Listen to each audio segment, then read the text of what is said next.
Hi everybody, happy Monday. I hope you had an amazing weekend. Welcome to another episode of Monday Masters with Kokoist USA. My name is Dylan and I will be your host for today. So for today's episode, we're going to talk about something that I think all of us really appreciate, and that is going to be some tips on preventing lifting. Now, I know with the changing seasons happening, we're going into fall and winter weather, those cold snaps are going to be creating a lot of dryness on the nails, and that can sometimes lead to some problem areas. That, on top of the fact that the holiday season is coming up and typically us nail artists are getting a lot busier. And unfortunately, as much as we'd like to see our clients every week, we don't want them to have to come back for all these breaks and fixes, especially when we're probably fully booked. So we're going to go over 5 main tips on how to prevent lifting and breakage on your clients' nails as much as possible. Let's get started. Tip number 1 is never not going to be prep work. It needs to be your prep work. I would be a bad nail tech and educator if that was not my tip number 1. It definitely makes all the difference in the world, and it's always the thing that you want to make sure that you're spending the most time on during your manicure is getting your cuticle area clean, making sure your perimeters are clean, making sure your nail surface is treated, whether you're buffing or sanding, and we do talk about that in another Monday Masters if you guys want to go check another one out. Just making sure that your prep work is as solid as it possibly can be before you even look at what kind of products you're going to be using or look at, starting to cure anything onto the nail.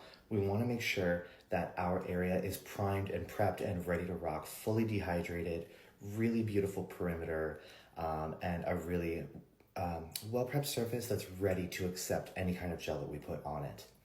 Tip number 2 is going to be your product selection. Now, I know that when people look at the Kokoist USA collection, when they're looking at all of our builders and all of our bases, they're going, why are there so many? Why is there so many options for what I put on the nail first, what kind of builders I can use, and all of these things? And the real answer is that there really is no one-size-fits-all kind of gel-based product. Something softer may work for this client, something harder may work for this client, something with these properties might work best for this particular person.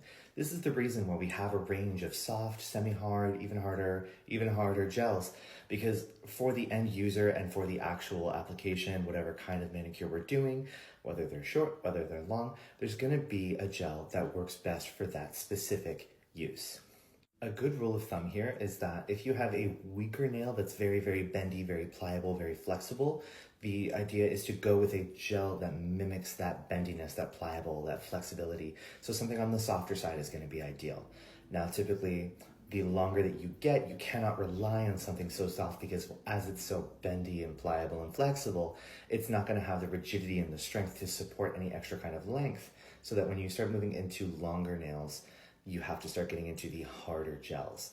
Now, I know this can be a little bit of an oxymoron if you're talking about a bendy, soft, pliable nail that we want to grow long.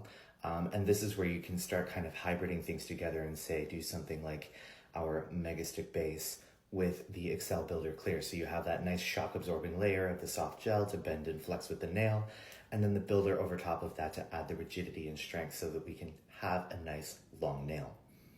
Now, typically speaking, if you have a nice, healthy, natural nail and you're trying to grow it out long, or if you just want a nice, sturdy overlay, there is nothing wrong with using one of our semi-hard builder bases like the Nail Flats Builders or the Platinum Filler Base directly on that natural nail. Because of the semi-hard consistency of it, combined with the fact that it is a base, right? Typically, when we have very soft bases, they're very, very adhesive. Now that we have a semi-hard base, it's got a little bit less of that adhesion capability, but it's still there. So this is why it's good on a healthy, natural nail, especially because that healthy nail won't need as much bend and flex as a weak nail. So we can support it with the use of a semi-hard gel that will mimic its kind of natural state.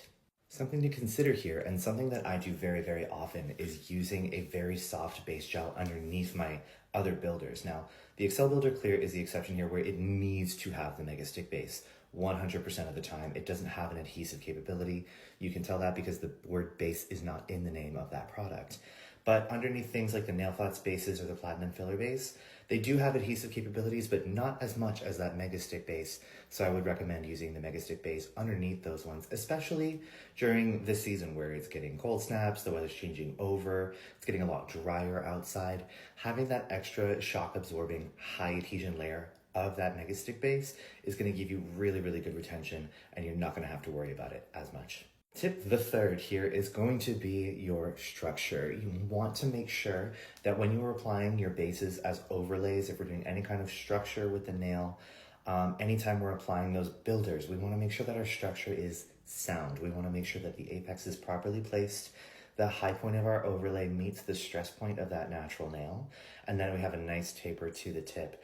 If it's unbalanced, if there's a lot of product at the tip of the nail, you're going to experience a lot of extra weight at the tip, which will cause lifting on the back end. If the apex is too far back, you're not going to have enough support for that length, and it's going to end up delaminating from the tip. Even if it's just wobbly, even if the apex is a little bit too far to the side, if you've got some kind of dips and divots, what's going to happen there is there are going to be certain points of that natural nail that you have overlaid that are going to be improperly supported, which is going to lead to delamination and your nails lifting and popping off.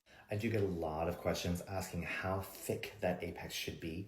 And there's really no kind of cut and dry answer. The term I use for how thick that should be, it is supposed to be proportionate to the nail. It shouldn't look super duper thick. It shouldn't look very high. It shouldn't look paper thin. You should have a nice volume to it that kind of looks aesthetically pleasing to the eye. And it's going to change depending on how short or long the nail is as well. And if you find that you are having to apply that gel really, really thick to get the support that you need, and it's looking really, really bulky, you might want to consider switching up to a harder gel so that you can make a thinner overlay that still has the support you need.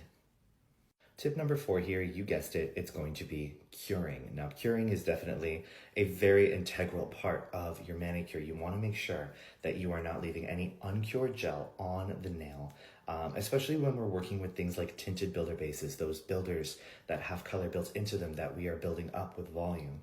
A lot of the time, if you are not properly curing them in the lamp, or maybe the thumb or the pinky might be improperly positioned in the lamp, you may be left with uncured gel, which can lead to delamination, nails popping off, air pockets underneath the manicure. It can definitely lead to irritation and allergies as well. So this is definitely something that you really want to make sure you are paying extra attention to. The last tip here, tip number 5, is going to be checking in on your aftercare, okay? Checking in on your client's aftercare, making sure that they know how to take care of their manicure, what their role is in this relationship between you and them with their nails, because this is a two-way street. We can do as much as we can on the table to make sure that we are giving them the best manicure possible, but if they are using them as screwdrivers, picking stickers off, opening pop cans, not using their cuticle oil, pulling at them, picking at them, playing with them, all of these things can lead to really bad issues, delamination, nails popping off, cracking, stuff like that. So as much as we do not want to put the onus of this on your client, they do need to understand that they have a part to play in this, in the lasting power of their manicures. So I give my clients 3 simple rules, just to keep it simple, okay? I do rule number 1, don't peel them off. And I do this when I tell them don't peel them off, because that's the biggest one, right? Rule number 2 is always cuticle oil, cuticle oil, cuticle oil. And rule number 3 is jewels, not tools.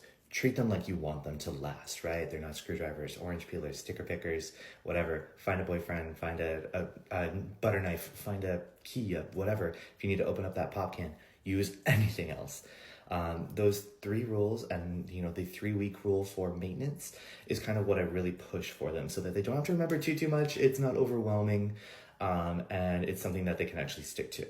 So there you go, 5 tips and tricks on how to prevent lifting and breakage, especially during this holiday season. As much as we love our clients, we don't really want to see them back more than every 3 weeks. We want to make sure they're getting a beautiful manicure that lasts them, because they got other things to do too, right?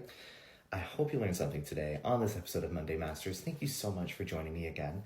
As always, if you have any questions whatsoever, we have our cute little comment section right below. You can drop your questions right there, and we'll do our very best to get back to you as quickly as possible. Other than that, I hope you have an amazing work week. Please enjoy yourself, and we will see you right back here next Monday for another episode of Monday Masters. Take care.